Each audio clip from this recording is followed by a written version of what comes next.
We are back once again with the famous Steve Nobel. He is a phenom in meditations that he brings forward on our planet. And today we're talking about channeling the creative muse. What is channeling and how do we know we are connected to God, creator, source, not something else out there? Hi, Steve. Thank you for being here. Welcome. Hi, Lauren. Thank you for having me. I was going to do a little opening meditation for everyone, if that's all right. That is a beautiful way to bring us into our center because there's so much distraction out there that it's such a good place to come within and feel our essence. Thank you for that, Steve. All right, I'm just going to put some music on and get everyone to close their eye, all my whole audience out there, and have a breath. Come to the present moment. The in-breath, the invitation of light from the universe around into the physical body.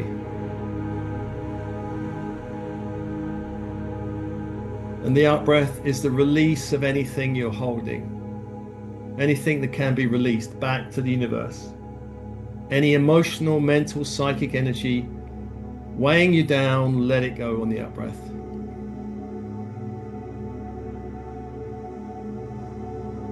The in-breath is the invitation of light into the energy fields, all layers and levels. Anything you've absorbed in your auric field that is not yours, doesn't align with you, serve you, belong to you. On the out-breath, purge and release, sending it back to the universe, back to the light.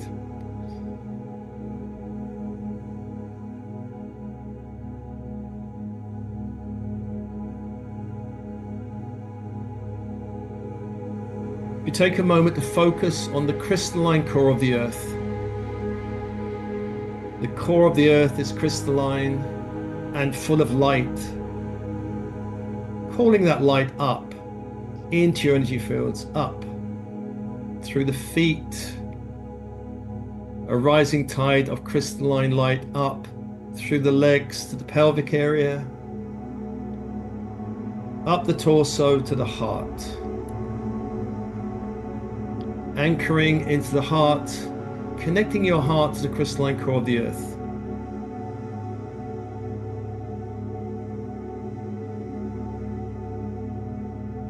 Feel the shift.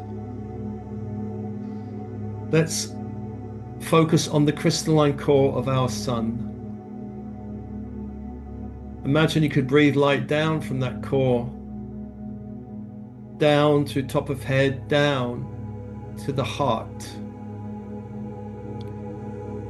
Feeling your heart center connect with the crystalline core of the sun. Feel yourself connected to the creative force of the universe through the core of the sun and the core of the earth. The creative muse that moves through the universe, moving through core of sun, eternal light, core of earth, eternal sustenance.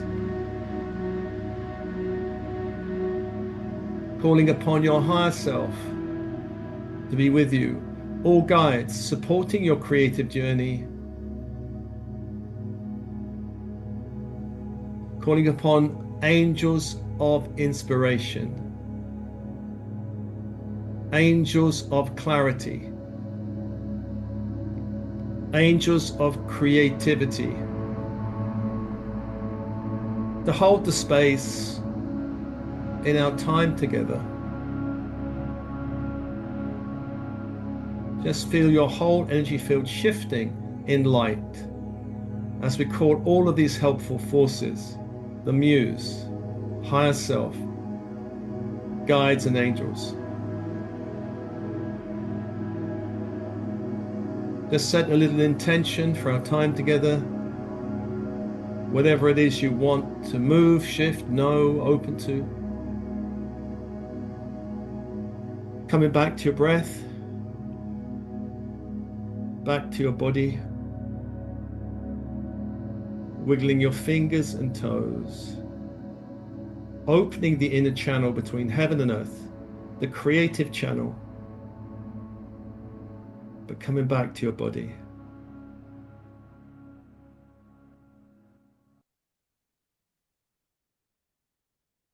Okay. It's such an amazing way to move on our planet. This is our core. This is our true essence. So thank you for that, Steve. Thank you.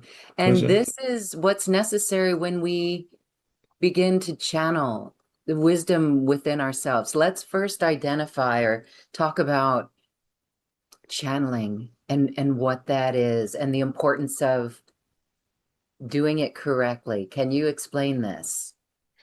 Yeah. Well, for me, the important channel is the solar Gaia circuit, which is the one we just kind of activated now. Solar, core of sun, Gaia, core of earth, and it runs through the spine. You know, all of our main energy centers in the body, above the body, below the body. It's this line, and this is the channel we open to. And in that channel, going up is, you know, where we meet higher aspects of ourselves, higher self in other higher dimensions of reality, us in higher dimensions, you could say. And the higher self is the gatekeeper for connecting us to angels and guides. So really, it's making sure this channel, this vertical channel, is really clear and open. And there is interference in that, and the two main areas of interference is one, internal ego, ego interference. The ego mind goes, doesn't really understand the spiritual process, doesn't understand. If you say channeling to someone who's still in their ego, they'll be like, whoa, what's all that, you know. um, um, that's the inner shift of shifting the ego. And then the outer thing is interference, which is more external. And external interference comes in the world. There's all kinds of energies and strange energies in various places.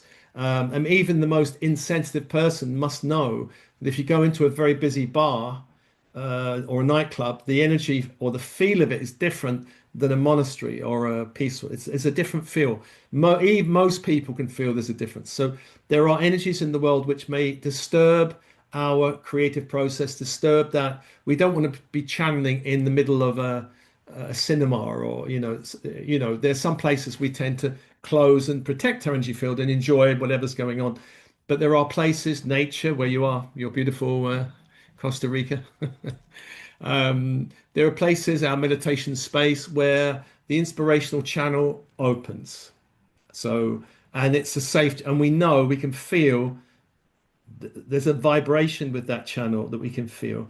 When it's off, and it can be off from time to time, you know, we can feel something's not right. I'm not really. So for me, a good idea is to get up, have a cup of tea, walk around, go in nature, do something, and then come back and shake off and come back. And you got to get that vibe, that click, that yes, I feel it now.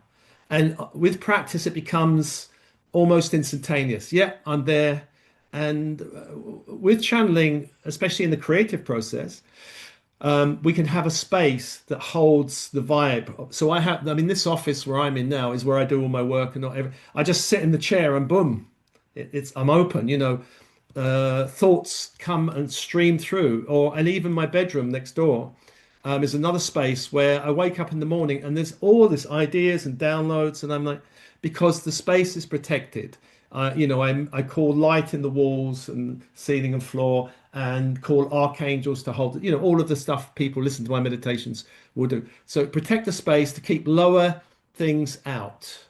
All magical work or spiritual work really has to have awareness of creating sacred space, keeps lower energies out and higher energies in. It's a container.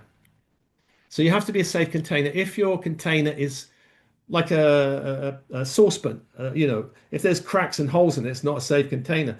But if it is a safe container, it will hold the light, it will hold whatever it's holding, and will keep out anything that shouldn't be in the container. So it's simple.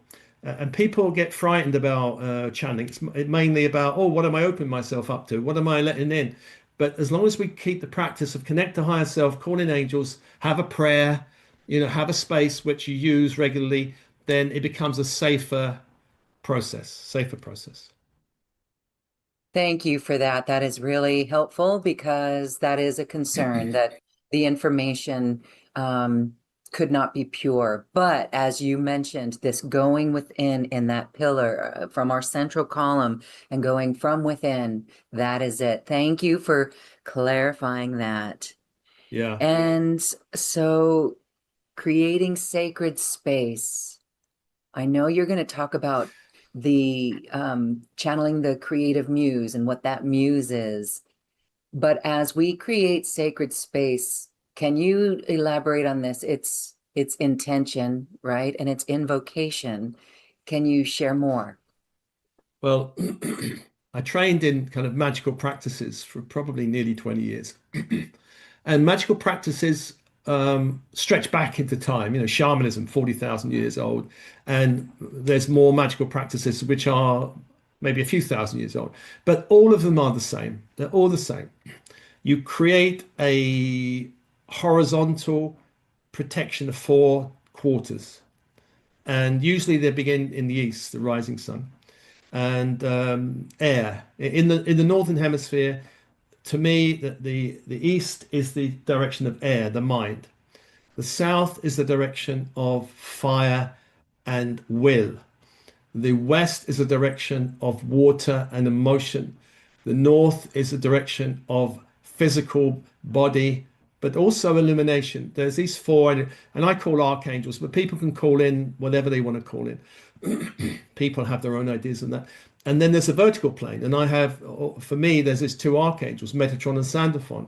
And Metatron, for me, holds a kind of grid of light and connects us to the core of this sun and central sun of the Pleiades and great central sun of Sirius. So this is the upward channel that keeps going up, you know. And then below space, Sandalphon, crystalline grid of the earth and the core of the earth, because we need to be grounded. One of the trouble in the spiritual realm, and even in the creative, spiritual creative realm, is people become ungrounded. They're kind of floating, and we need to be grounded. The whole process of bringing light, information, a creative process in, is it comes into the world. And if we're not grounded, then it's kind of a great idea and it feels wonderful and inspiring, but nothing happens. So it's important that I think, for me, we're on the earth plane for a reason, and the higher self, channeling the higher self is not just for our fun or our entertainment, or it's for something to happen, some difference to happen, for ourselves and the world. So that's for me sacred space, creating a container that's held by various forces. And those forces are very ancient. They've been with us on the earth plane for a long, long time. Atlantean, pre-Atlantean, there's a long, long time they've been here. And every magical tradition calls those six energies by different names. But to me, they're more or less the same. Okay, all right. Thank you for that. Yeah, all right. It's ancient wisdom. Okay, very, very good. So channeling the creative muse, when we tune in and tap in this way, we bring forward new frequencies, we bring forward creativity. Wow. How do we Yeah. open to the creative whispers of the universe? Well, it's good to know. Well, let me mention, that she was really kind of identified in ancient Greece. The Greeks called the muse in nine aspects. It's like if you can imagine that the muse is a diamond, and they saw nine aspects. But to me, those aspects are quite limited. But this was just their view, and I won't even go into the names, but they had a muse of poetry, one of history, one of erotic poetry and love, one of music and song, one of tragedy, very Greek, tragedy, one of hymns and sacred poetry, one of dance and chorus, one of comedy and light verse, and one of astronomy and astrology. But you see, to me, that's quite limited because I think the muse now is so much more. The muse is inspiring, for example, a whole generation, even in technology, all of the stuff going on in terms of rapid technology changes. They're being inspired. Scientists are well known to have been inspired for a long, long time. There's many scientists who dreamed of their creations. You know, the famous Einstein riding on a rainbow. There was Tesla, who would famously dream up all of his inventions, which really cheesed off the guy he worked in. Who was the other guy? The guy who invented the light bulb. You know, they worked together for a while, and the guy who invented the light bulb, which I've forgotten his name really, Uh, from he was very pedantic and left brain, and he couldn't bear Tesla's right brain just dreaming stuff up into being. Couldn't bear it.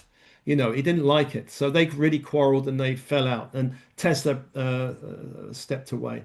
Um, so, you know, in every zone. So for me, I've been doing my work, this one, for ever since probably 2016, I started. And I started doing these downloads and transmissions.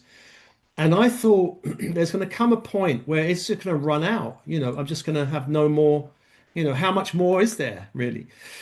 And then on social media, every day I'm posting, sometimes several times a day on various platforms, kind of ideas and spiritual insights or whatever. I thought it's all going to run out. How on earth is it going to keep going? But it does. I just sit there and it just comes, and it's almost like I am I am being dictated. I'm taking dictation. That's the way it feels to me sometimes. I open my mind and there's a stream of, and I'm just kind of catching up with it. And then I go, well, that, when I look at it and I go, well, okay, maybe I need to, that bit needs to change a little bit. So it's a co-creation, but really, I'm really listening and going, okay, fine. You know, and it can come in any form. I could get an idea in the morning about creating a webinar or creating a course. We'll mention one of the courses I've created later. I mean, I've got so many ideas that what I have to do is I write them down and I have to store them so that I don't forget them. And then in my desktop, there's probably a dozen things which I could do if I had the time. You know, so wow. it's but the good thing about me is I'm very, very disciplined. So, and I think the Yeah. higher self and guides know that. They know if they give me all this stuff, I will do it eventually. It's just, there's just one of me, you know. So, Okay, all right. Well, you said a couple of things. Your energetics, the space, again, your office and even your bedroom, that energetic space, because you have protected it and you've worked with it, it is ready. So it's full, it's ready, listo, right? It's ready for you. And there's information all around. So when you get these ideas, do you feel that it's helping you on your journey? Like this is something that helps you first, or it's for the whole collective on a broader scale? It's not just for you, but it's for everyone. some of it is, well, some of it's for me. And what happens then is if it's for me, I run it through my system and go, oh yeah, I can get that really works. And then my idea is that if it works for me, it worked for other people. So that's the kind of idea why I think for example, the YouTube channel and the meditations have been so successful is because people feel I'm not just kind of taking them on a visualization. I'm actually calling forces that they can feel and makes a difference. You know, I mean, I had, I did, for example, energy removal. I've got on YouTube, I've got probably 650 different ones, but there was one energy removal, and I had a message from someone saying, "I did your meditation, and a piece of crystal fell out of my eye." I'm like, an actual pit came out. And I'm like, wow, you know, and or people might say, my depression's gone. I've had it for years and it's gone, or you know, these kind of things. Not for every, it's different for everyone. So I see there's an impact, which is important for me. But sometimes, so for example, I had a client today and she was talking, and as she was talking, I had another voice in my ear going, check that, and check that. And I said to her, okay, we're going to do something kind of might be a bit random. And then we went on a whole thing. She went, oh my God. And a whole load of stuff came out. So it can happen in different ways, in client sessions, creating webinars, creating a new project, creating uh, posts, writing, you know, it can come in any kind of shape or form. So I actually got inspired to get into digital art. And I had someone contact me saying, I really love your art, which I put out with my meditations.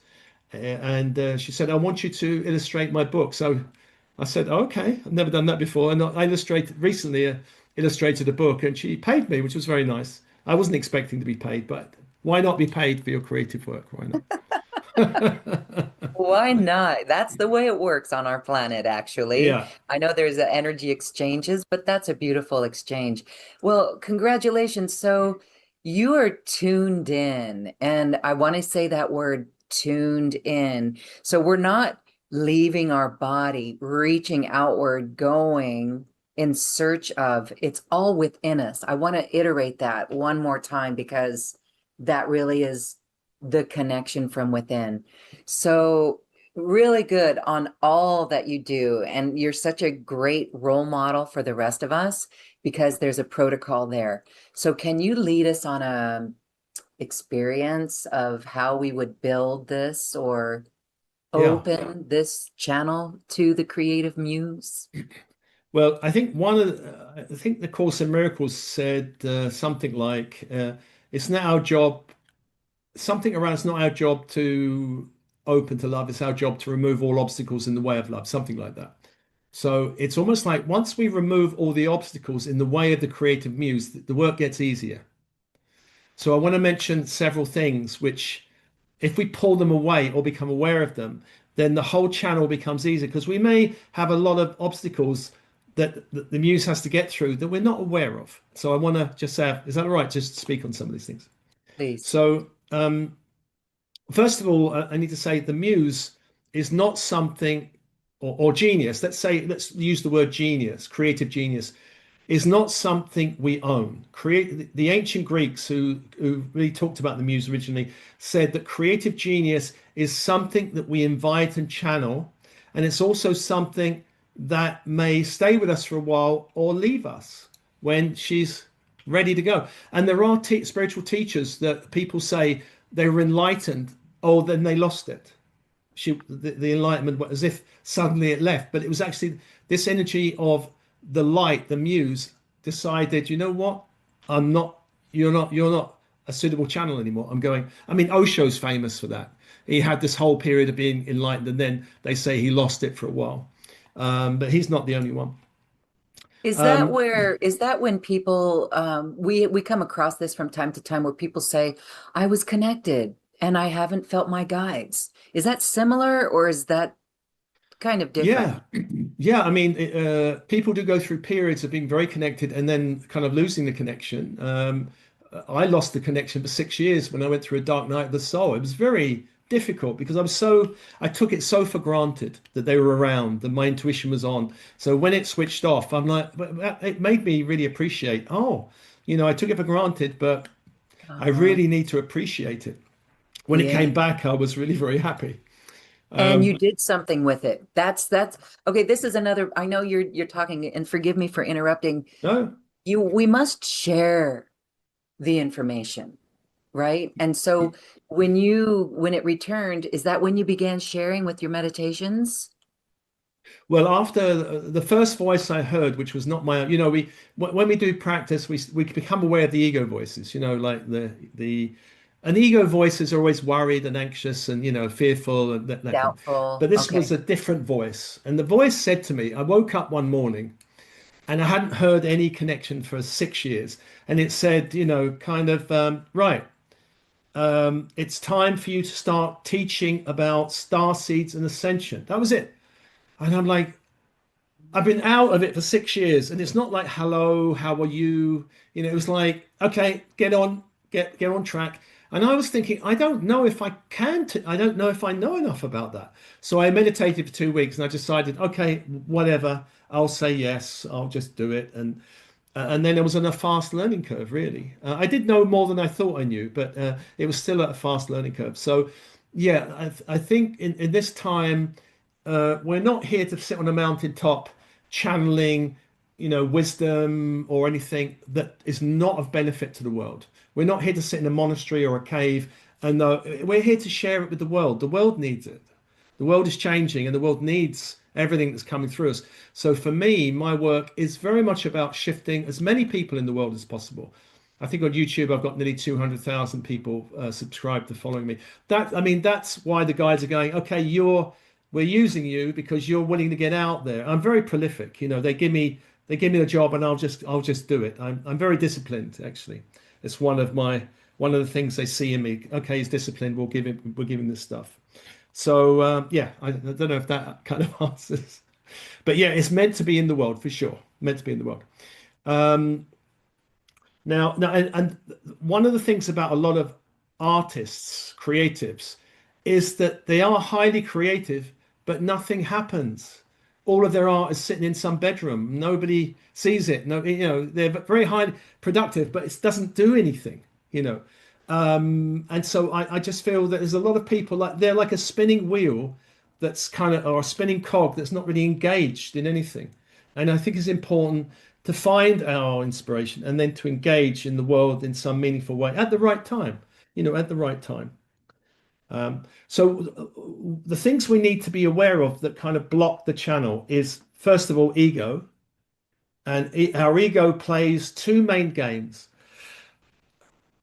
feeling less than other people. I'm not worthy, all of this kind of stuff. Or I'm better, I'm so amazing, and I've met people who are, I've got a lot of, what do you call it, chutzpah, but they actually, a friend said to me, it's a lot of sizzle, but no sausage, sorry for the vegan, let's say it's, there's a lot that seems to be happening, but there's not actually a lot of content. And we do see a lot in the spiritual world. There's a lot of sizzle going on, a lot of like, and people are encouraged to sizzle up their copy to sound the most amazing, and but the content may not match it. So this is the problem, especially. I mean, you're from America, Lauren. In America, there's a load of people out there, kind of with very big spiritual titles, master shaman, and the most super channel you could ever meet. But we don't need these kind of, it's not necessary. In the good old days, people had a bit more humility. Now, and I realize in England, we're too humble. And in America, you need to be, well, if nobody's going to blow my trumpet, sing my praises, I'm going to do it. That I noticed because I was a director of a spiritual organization and I saw loads of authors and creatives. And there's a difference between British and American audiences.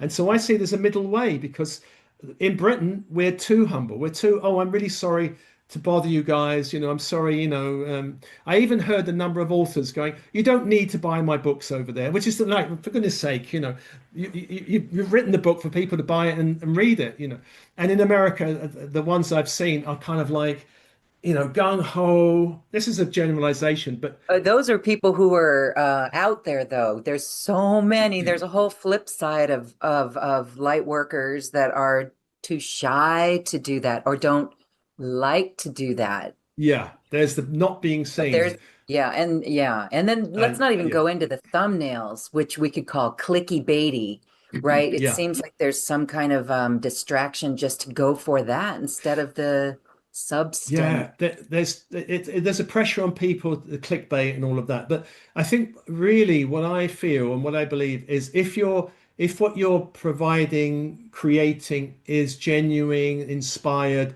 people feel the vibration of it. You don't need to go over the top selling it. I mean, sell. I mean, if you're in the business of selling, sell, but stay in integrity. The vibration will do. I think Right. people.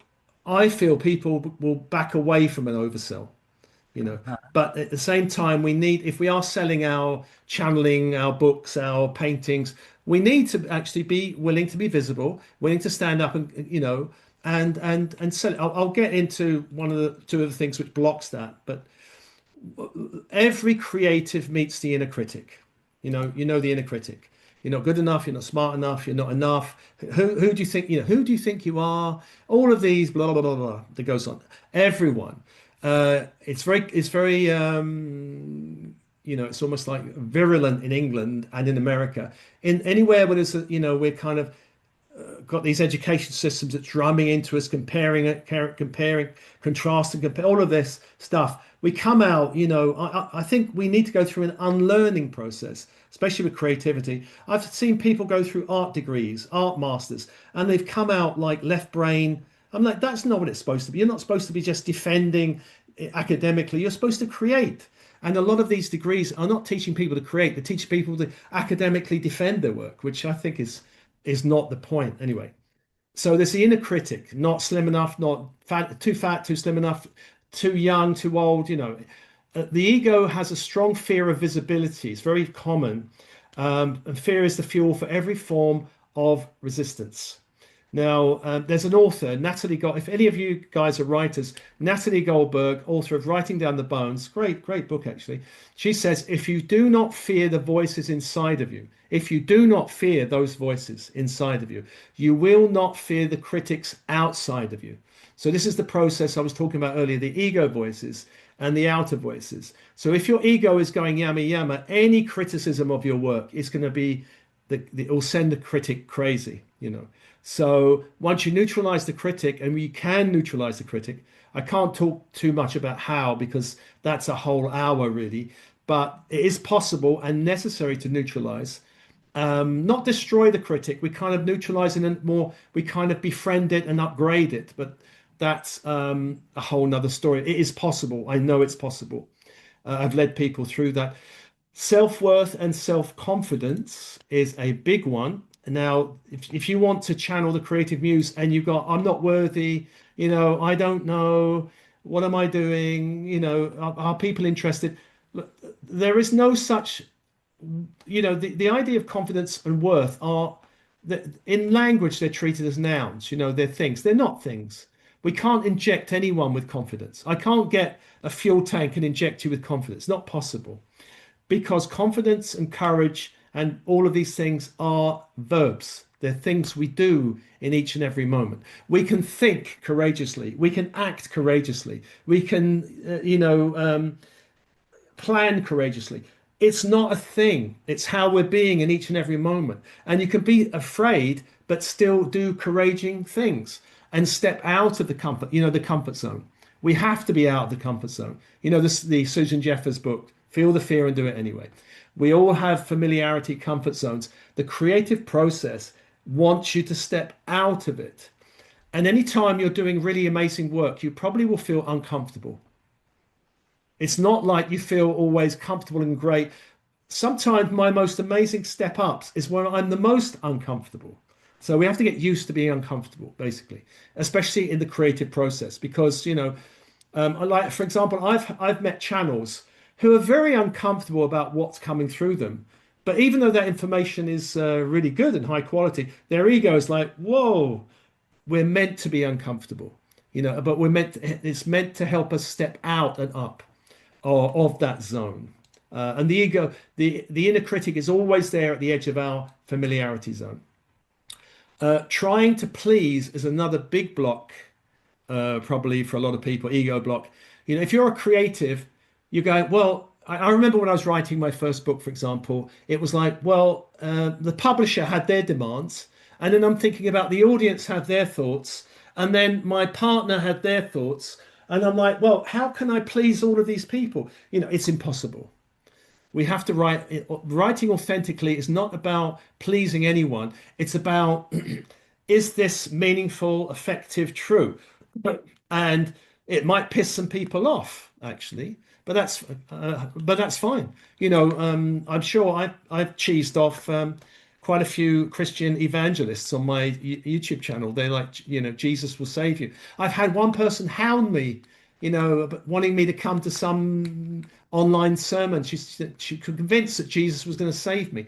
And I'm like, I don't really need that kind of saving. I do love the Christ energy, but I don't really want that. Perfectionism is another one. Now, this is a big one that gets in the way of a lot of creatives, because if you're a brain surgeon or a heart surgeon, being a perfectionist is probably a good thing, really. Or if you're a concert pianist, it's a good thing to be a perfectionist, or as perfect as possible. But if you're a painter or a poet or a writer or a dancer, often the creative process is messy, and you find stuff in the mistakes, in the dead ends, that's part of the whole thing.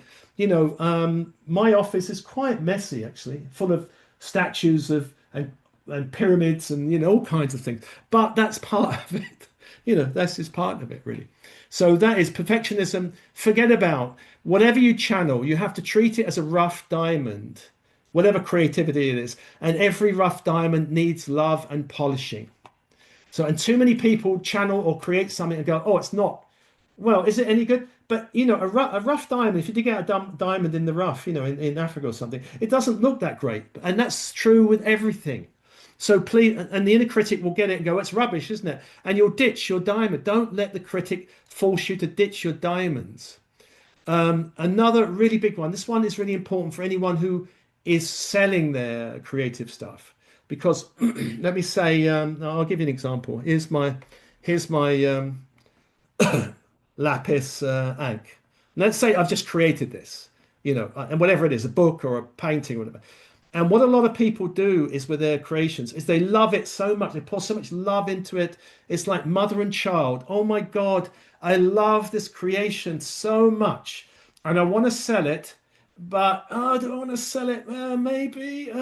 Yeah, but what if they don't like it? What if the world criticize? Oh no, come back. And this is a common. And so if you're in anything, if you're selling anything that you're creating, really you have to detach from your creations.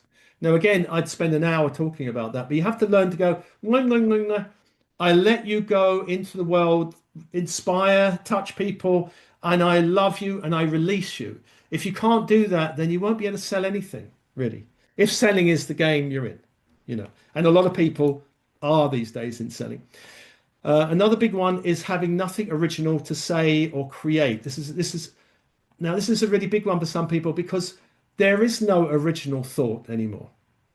There is no original book or painting or where is anything totally original? Nothing is totally original. If you look at Picasso, he wasn't totally original. There were other people doing what he was doing at the time. He's just the one that made it famous. If you look at anything new, like let's say when Blondie, I'm showing my age now, Blondie became big, they weren't doing anything new. They fused a few different genres together in a new way. But the ingredients were not new, just the way they put them together was new. So I remember meeting Eckhart Tolle years ago. You remember he wrote these really best-selling what was it? Power of Now, wasn't it? And I think he got an advance of $250,000. It was a massive advance. It was a massive seller. Now, when he was writing the book, someone came up to him. I think he might have been in Glastonbury actually when he was writing it. And someone said, "What are you doing?" He said, "I'm writing a book on the power of now." And the answer was, "Oh, don't bother about that. Ram Dass wrote a book called Be Here Now 20 years ago." And what Eckhart said was very interesting. He said, if I'd listened to that, I'd have given up. But actually, the power of now is not really the same as Be Here. It's a completely different book on the same subject. Whereas Be Here Now did okay. The power of now went mental because it was the right moment for it. Phew. So people worry about, oh, do I have anything original to say? There are loads of people channeling angels. I'm not the only one calling in angels, but I'm doing it in a very unique way, my way. And nobody else is doing it the way I'm doing, or the way I've been asked to do it. So and people will do it their own way. Fear of comparison, a big one for some people. Everyone is gifted, unique in their own way, and if this is, I've met people who have brought up in, for example, I met a woman who's a violinist, or she was a violinist. Her parents constantly compared her to a sister.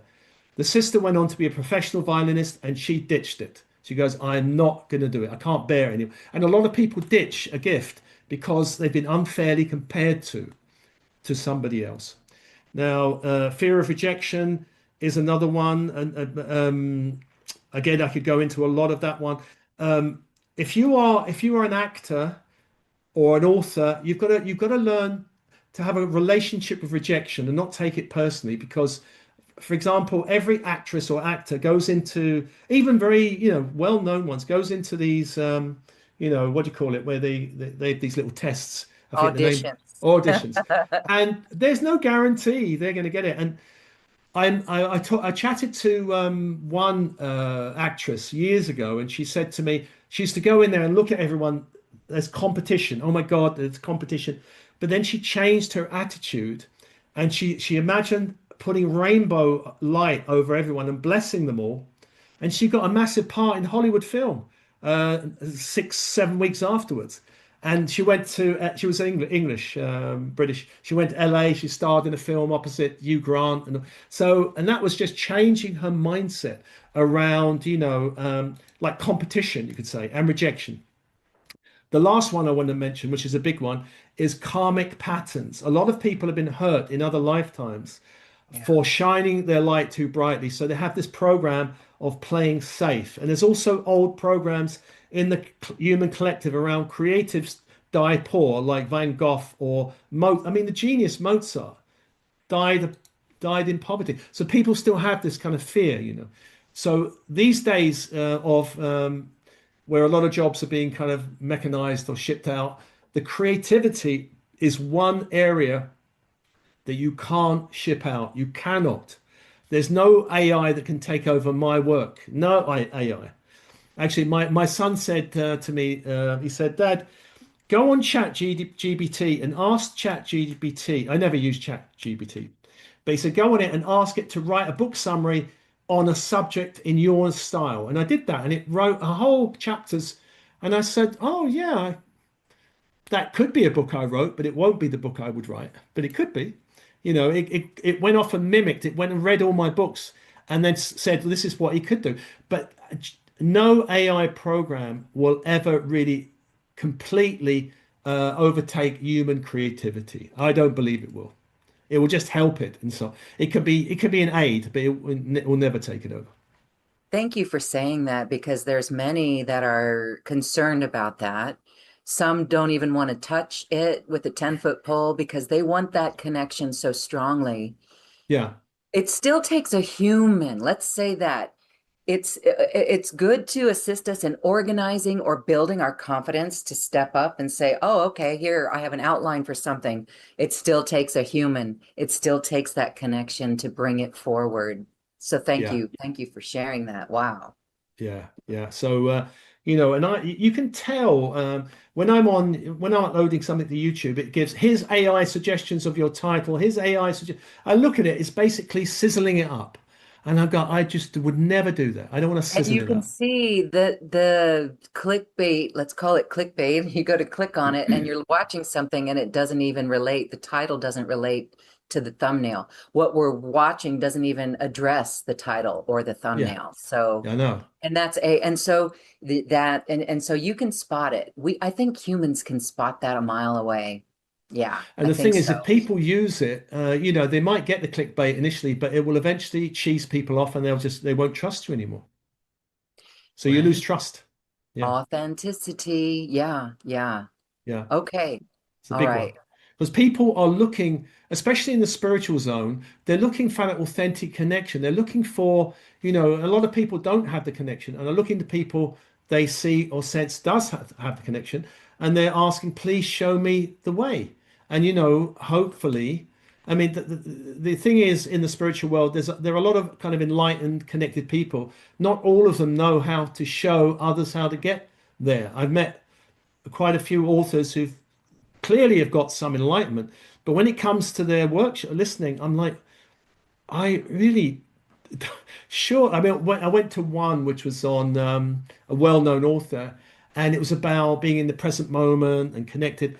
And I spent 3 hours listening to this person, and it was all talk and not the only thing I got was 10 minutes of silence. If that 10 minutes of silence was for me enough, but what they said was, I'm like, and a lot of people can teach by example, but there's also practical steps, like for me talking about the channel, connecting up to the core of the sun down. There's simple things that people can do, or connecting with the breath, releasing the old, inviting in the new. I think people want simple techniques. They don't want convoluted, complex whole strategies. They just want spirituality is meant to be simple, It really, I is. think. Yeah. Breathe and stop talking. Yeah, yeah, please. Stop Yeah, thinking, stop talking, yeah. close your eyes, feel. I know it is quite simple. It's not easy though. All right. Oh, please continue on this because you're giving us so much you're giving us the confidence to just go forward, to trust. what it is that we're getting. Yeah. So again, it's stepping up and sharing it is really key. Stepping Well, I up and think, you know, one of the things I say to empaths, creatives, especially at the beginning of the journey, is your weirdness is your brilliance. You know, people look about you, you know, what I considered was weird about me. fly your weird flag. You know, like when I had a coach years ago. This was before I started doing this work. I was a director of a spiritual organization then, and he said to me, "You know, you are a magician," and I'm like, and what am I going to do with that? What is that? You know, but what he said to me, I've really embraced it that, you know, the whole magical world of being a magician and opening up to that magical world and helping others to connect to it. Now I can fully appreciate it. But at the time, I totally rejected it. And we often reject our gifts, and often other people can see our gifts and we reject, go, no, I'm not, I can't do that, you know. And every coach knows that when they coach people, what the qualities they can see in that person, they often discount in themselves, you know. So it's important. That's why often it's nice to have a therapist or a coach or someone to actually say, no. I actually had one person say to me, I said I can see this brilliant gift in you, that you've got this gift of X. And the person said, everyone can do that. And I'm like, I can't do it. And this particular person, it was a strange gift, you could say. He was okay in violent situations.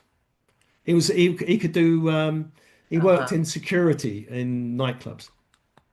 And I said, you're a great, you have this energy of peace. You bring things down. You have that courage to go in. He goes, but everyone can do that. I said, no, I wouldn't be in a million miles of that. And he was really shocked. Like, really? You know, and I think a lot of people have gifts that they don't fully appreciate because no one's really reflected it for them, or no one's really, whereas the muse will reflect it and will not only reflect it, say, come on, bring it out, you know. And the muse will come through people in our life that will want to bring our gifts out. And they're the best ones because they're like channels for the muse. And the muse will use many channels. You know, there's all kinds of channels in this world that that will try and pull your giftedness, your uniqueness, your courage, your connection out. I'm one of many, you know, and that's the job, to bring them out. I Come on think we out, you want come. that. Yeah, yeah, Yeah. come out, come out. How do we do this? How do we invoke the creative muse? Well, I think one of the steps is, well, the higher self is a good place to start because once we make the connection to the higher self and we start to feel, oh, there's someone in my meditation, I can feel there's something. It's like step one, higher self, like a light. You can even imagine it like a sphere of light around you, above you, and then the higher self will start to whisper to you, and the voice of the ego and the voice of the higher self very different. The higher self is very gentle, reassuring. The ego is very demanding, fearful, you know, urgent, anxious. And so we learn these voices. There's these two voices inside us, and we start to trust the gentle one more. And then we learn that the ego can even mimic the gentle voice. But then we start to learn those tricks. So we start connecting really with the higher self. And then beyond the higher self introduces us to, it's like, you know, if you think the creative muse is a vast force, whereas the higher self is more personal to us. So it's good to go there, that personal connection, the God within, the Christ within, the higher self, and then go to this more universal energy. To go to the universal energy first is a big step, really, to go, you know, hey, I'm connected with any guide or higher self, but let's connect with the universe. And you know, step by step, I find is probably the best way.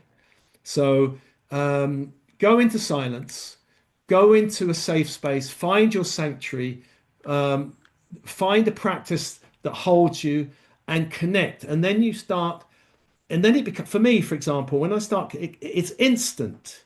I feel an instant connection, and my whole energy field expands. And like, well, there it is. Okay, we're on.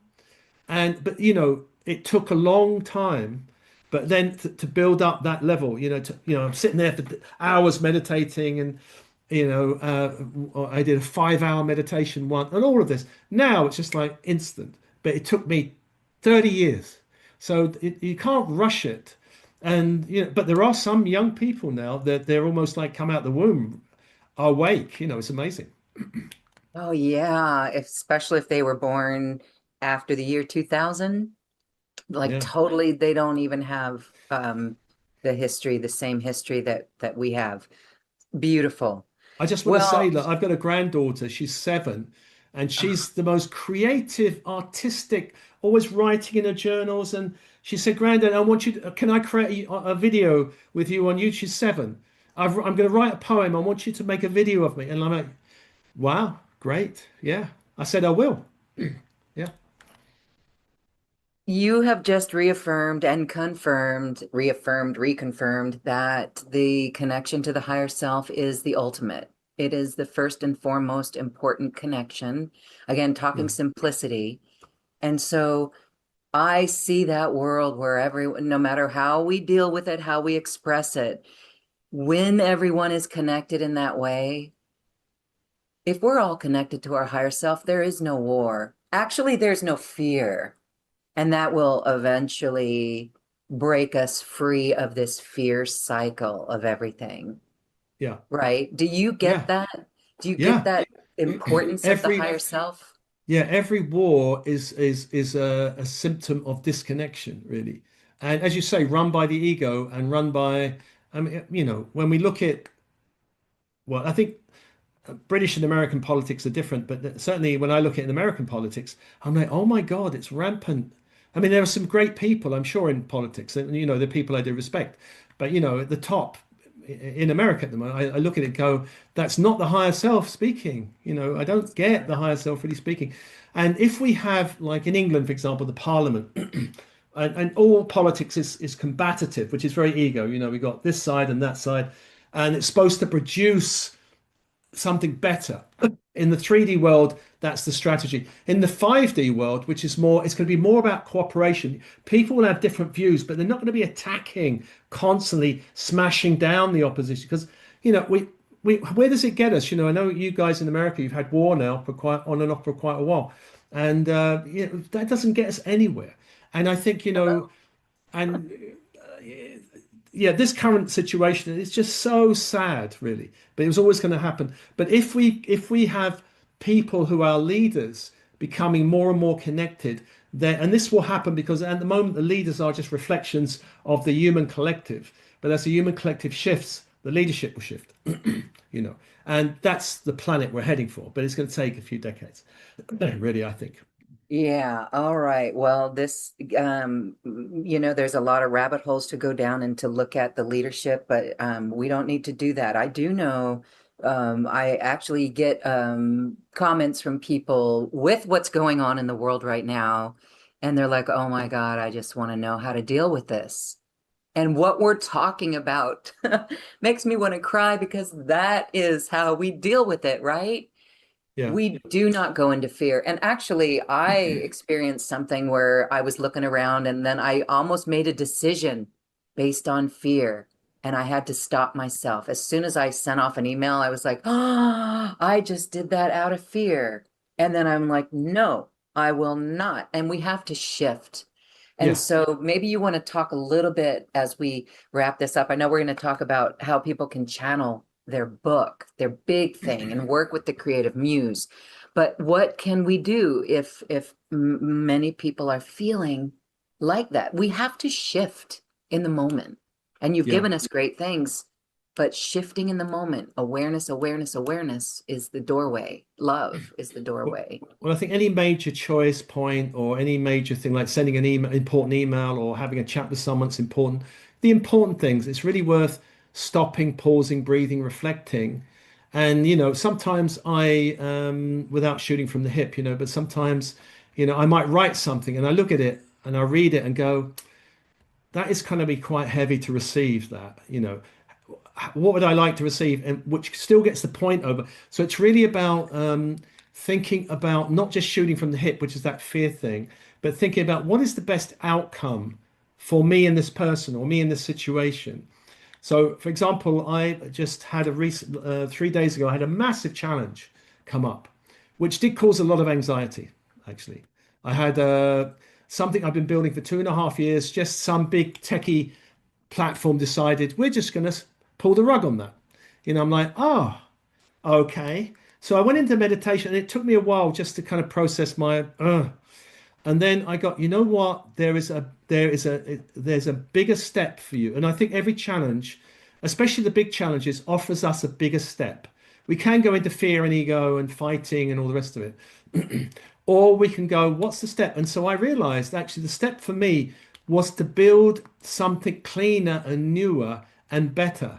And so rather than build something within this umbrella of this other thing, which I have no control over, they can suddenly go boom, which they did, and it financially was, a big thing.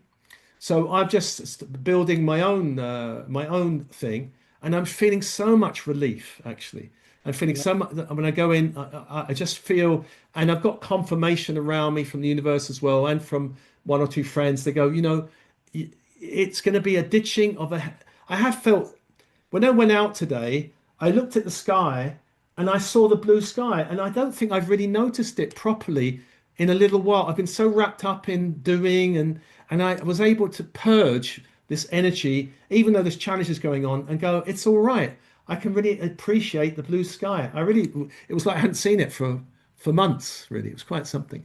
So I think it's really important. Any challenge is there to, there may be a lesson, a learning, and a step that we can take. Not if we go into fear, we'll go into a fight or flight, or we can take a step and it's a step up.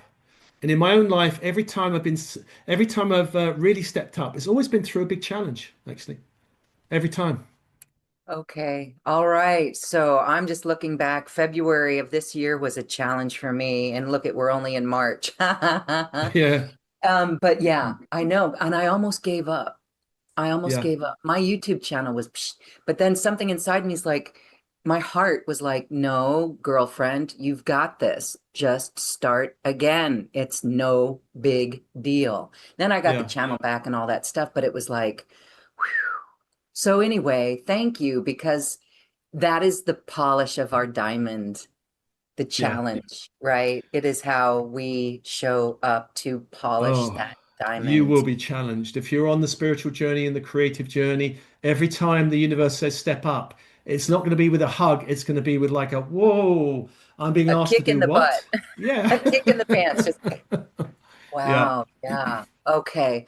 Well, this is inspiring for everyone just to know we keep on keeping on, and we center in the heart over and over and over and over. We just cannot stop saying that. I mean, and so again, it's so simple, but it's not always so easy for everyone. Yeah. So as people are considering making this connection, bringing forward the wisdom from within, wow, there's no new information, but the information that we can decipher from within, from this channel within, from the guides, from our higher self who introduces us to even more guides. There's a book in there. And so this is a beautiful opportunity to talk about this course that you've created that actually teaches people how to channel your book. Tell us Yeah. about this course. Well, it is about channeling a book, and I've written several books. I've actually just published another one today. Actually, it's online, but it will go on Kindle and Amazon. My latest book is called The Starseed Mirror Oracle, and it's about there's an oracle deck that goes with it. But I've created all the images myself, which I'm really proud of it. Actually, I'm really happy about it. Anyway, so this course is about channeling a book, but you can use it really for any creative project, even though the focus is on a book. And the basically I've been teaching this kind of channeling a book for about 7 years. I had an idea 7 years ago in a cafe going, channel your book. That's an idea. And I've run it so many times, and it's done very, very well. But I broke it down into a course now, so because I don't really teach that course anymore. But it's got 13 tracks in it. It starts off with an affirmation track about being a spiritual creative. Then there's an opening the inner channel transmission, goes much deeper into that inner channel. Then there's a prayer to the creative muse. There's a whole track about, an invocation to the muse. There's connecting to the writing team in spirit because we have these guides and angels that are there to assist us in any creative project. Book is the focus, but it might be something else that you use it for. There's an exercise track in what I call creating a strong writing, or could be creative identity, because a lot of people are blocked, which I didn't mention earlier, in that they don't really truly identify themselves as a creative. It took me a long time. I wrote 2 books and I never called myself a writer. I'm like, no, I'm just, it's just a hobby. So we have to really embrace this identity of being a creative or a writer. Then there's another track about moving beyond resistance. So I've gone into some of the things here today. Then there's an exercise track I call a 3-pronged creative strategy. I won't talk about that. It's a strategy for, bringing out our creativity. There's another affirmations track, slightly different from the first one. Again, reaffirming our creative nature. Then there's a meditation transmission, clearing and expanding the flow of creativity. It's kind of clearing stuff out the way. Then there's another track, an exercise called accessing the yin and yang, because creativity comes in a kind of yin feminine and yang masculine form. Now, I know many people don't identify that I'm not, don't identify as a woman or a man. I'm non-binary. It's nothing to do with how you identify with your body. It's about these energies, these core archetypal energies in the universe, and how they work together. And often they don't work together very well. They're like divorced couple inside of us. Then there's another talk about the energy of your book is already there. It's already as a kind of, as I get this downloads, it's almost like I'm taking dictation. You might have a book that's already mostly created and just kind of downloading it. Then there's another meditation connecting with the energy of your book in spirit. And the last track is a talk called Allow the World to Inspire You. So what that is you go out, and I'm constantly inspired by the world, and you can be too, by a conversation, by a book, by a YouTube channel, by a tree, and allow the world to inspire you, because the muse is talking to us through these channels, and we have to open and listen. It's not just one channel. It's not just the meditation channel. It can be, I had someone I know, a book fell off and hit her on the head, and she bought the book and trained with the woman. It changed her whole life. So the muse, can literally even drop a book on your head, and that can happen. Not always, but that that is one way. And synchronicity. The muse loves synchronicity, and I had back in when I was working in a more of a corporate job, I had synchronicities. I'm like, what's that? That's weird, and that started my journey off. The muse started chatting. My higher self. And then maybe the muse was a bit there involved. Back in 1997, when I resigned from that corporate world, and never looked back. Thank you for not looking back and for going full force into your creativity and for showing us how to tap into it as well. This is beautiful because, again, you said it's channel your book course, but it could actually be channel your job, channel your course, Channel your business, channel your your business, creative business. Yeah. channel your Channel creativity. your creative project, whatever it is. Channel, because it's universal for us tapping into this wisdom. This is Yeah. how our world is going to evolve. And again, when I look forward into the future with all the new children arriving, and even the your grandchild, 7 years old, stepping into this is going to be the norm, and it's just so beautiful. So I know many people can use this channel your book course to channel your new earth business. Yeah. There's a For lot going sure. on there where parents having children, parenting these children, are saying, how can we help support them? So there's so much work to do. And as we watch the old world collapse, a tool like this is really powerful, self-empowering for each of us to tap into that potential of us and uplift and work it. I'm going to go get this. I'm going to work with your Oh channel, yeah. your book, and I'll let everyone know watch what we do Yeah. with it. Yeah, I And think anyone in the creativity zone, anyone knows that inspiration is the food, the fuel for the journey. If we're not inspired, the whole journey stops. Now, it doesn't matter if you're a coach, if you're an astrologer, whatever it is, whatever business you're in, you need that inspiration, that creative juice to take the next step, to find out, what else do I want to create? It's all about creating. And I should say, I forgot to say, it's normally sterling £111, but I think there's a special offer. I think it's offered for $88, I think, is the Yes, offer, I thank think. you for that. We appreciate that. A gift, a gift, a gift. Those numbers right there is such a beautiful sign for an investment. And I want to say that this is highly valuable. And so what you can do with information like this for you to access your creativity and share it in the world, what an incredible opportunity. What an investment. I'm excited for it. So people can work with this, and 13 tracks, we could go through it in just a couple of days or integrate it, put it together, and even repeat listen to it Oh, as repeat we is go important. along. Yeah. Yeah, Yeah, yeah. yeah. It's good to repeat it. All right. I I sometimes listen to my own stuff. I go, God, did I say that?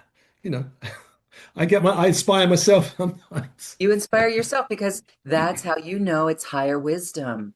Like Yeah. all of us, if we were to start just journaling, like you say, talk, one of the talks is allow the world to inspire you.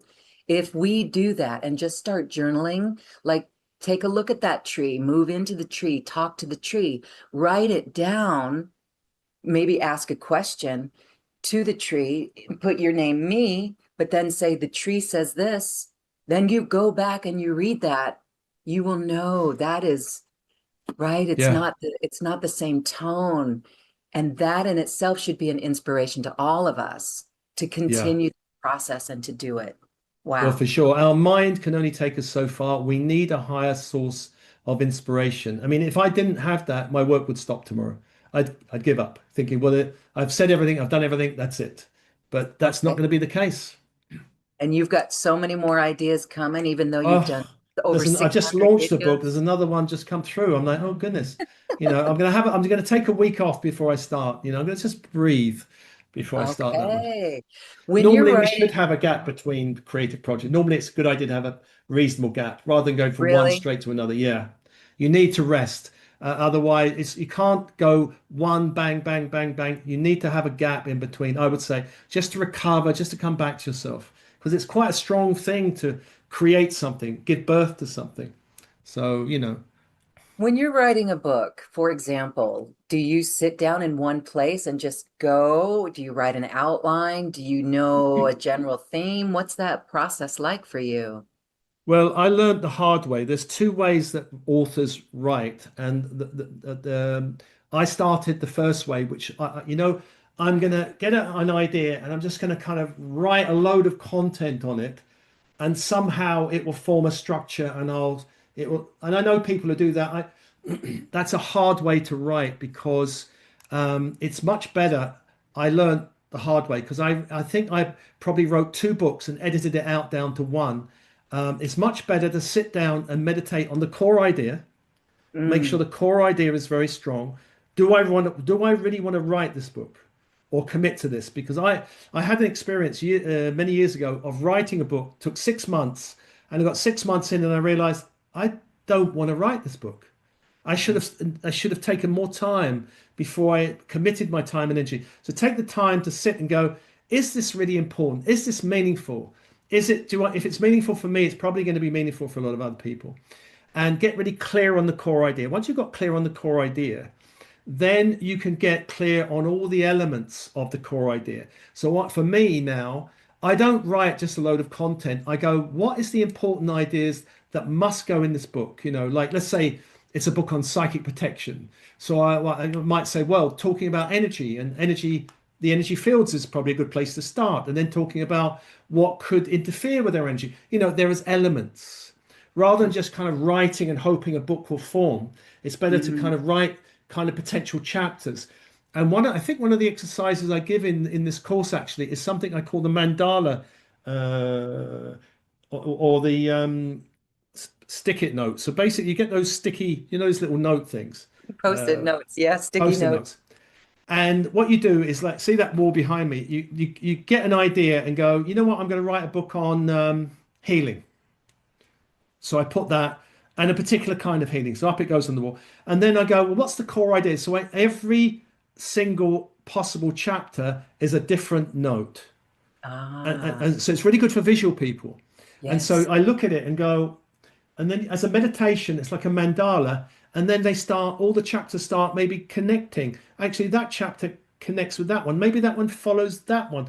And then there's a whole aggregate. And then I would say the important thing then is to say what's missing, because there's always something missing. And then it's sometimes something obvious, and you sit there and you go, "Oh, I didn't mention X," so you write that down. It's really important to do that at the beginning, because then you've got the structure, and once you've got the structure, the content is so easy to fall into the structure. But rather than doing content and hoping the structure will emerge, it's so difficult. I've learned the hard way. Well, thank you for sharing that. I think that resonates with so many of us because what I tend to use are online notebooks, and you should see how many books of online notebooks that I've got where I try to do that. I'm going to use your sticky note method Yeah, because that is really powerful. Then you can move it around, right? You can move it yeah, around. move it Wow, I around. love that idea. You can even And do it so for, let's say you can, I mean, let's say you've got a everything. challenge, like, hey, YouTube took the platform down or whatever. So you stick that Yeah. down there. So what could I do as possible, outcomes, shift, and then you brainstorm around it. And then some of those ideas are possible. Some maybe, oh, no. And so you can do it for problem solving. You can do it for a lot of things. You can do it, I want to create a business on what? Well, maybe I want to do coaching, or maybe I want to sell hypnosis. All right, put that up there. Or maybe I want to sell three things and put them up. Do they fit together? And then you can build the whole thing around it. You know, the content is the last thing. The structure is the most important thing. That is so important, I would say. Okay. If you get the structure right, wonderful. It's easy. If you get it wrong, yes, it won't flow. Something wrong with the structure.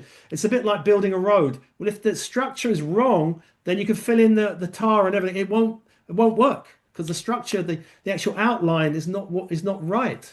So got to get the structure. Structure is the most important thing. And it's like any business. Branding is a structure. If you sit and meditate on I know people have a lot of fancy ideas about branding, but branding is basically what is the essence of this business? Is it clear? Is it really, is it relatable? And then, if it is, great. If not, too many people have too many kind of high flying AI inspired brands, But it's like, if you're a dentist, your brand is, I can fix your toothache. Brilliant. There's plenty of people that will come. Too many people have high flying, things that doesn't really explain what they're doing or give an idea. I mean, it's very, this is another resistance pattern, hiding behind some vague, unclear business branding. It's not clear. Or sometimes people try and put two or three brands in the same business. Terrible idea. Terrible idea. I know I'm going slightly off, but it's going to be one business, one book, one creative project. I had one coaching client years ago, and I said, I was coaching authors then, and I said, well, what's the theme of the book? He said, there's three themes. I'm like, you can't have three themes for a book. No, you have one theme and sub themes, but you cannot have three themes. That's three separate books. And yeah, Okay. All right. I'm getting passionate now about See? it. Yeah, and this shows you that people are way more creative than they even realize then. If they're coming up with all these themes, they've got lots of information to share. This That's the has been thing. highly, Yeah, people yeah, come up with so many ideas, and that becomes a block because they have so many ideas. They don't, but you've got to prioritize. What is the one idea? Put the others, file the others away. That's the thing with right brain creative people. Too many ideas becomes a block. I mean, left mhm, brain people, not enough ideas, but right brain people, they've got, I could go there, I could go there. I could mhm. choose, prioritize one and stick with it, and that is the important thing for creatives. Prioritize. Don't try and chase too many dreams at once. One dream at a time. One dream at a time and do it very well. Yeah, Okay. do it All excellently. right. So inspiring. I love this because I get really woo. I get Yeah, all my yeah. juices get going. We feel it. We feel Yeah. it. We're all feeling really inspired. We're really highly inspired. So again, I want to reach out to everyone and say, click on that link in the description box where you're watching this video or the webpage that got you here.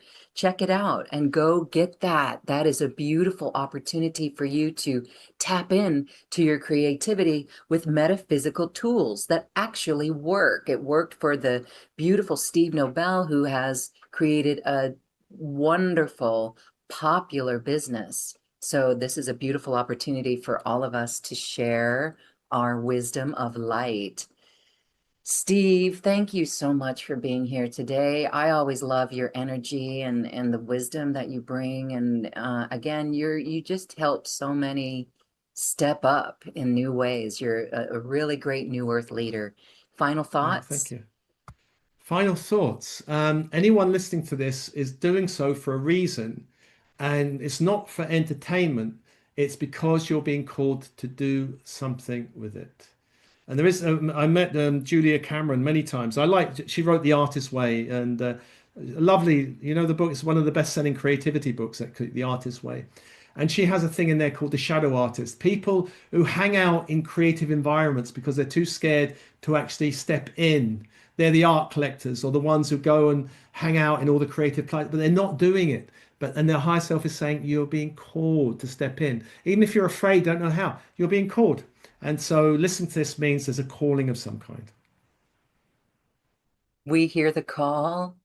Are we going to answer it? Yes. I'm hearing yes, yes, yes. Thank Yeah. you, Steve. Thank you, thank you. And thank you, everyone, for joining us. We thank you for your light, for your creative inspiration on the planet, and we love you. Namaste. This has been a presentation of New Earth One Network, your home for New Earth living.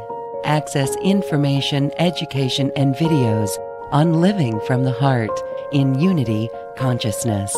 Visit newearth1.com.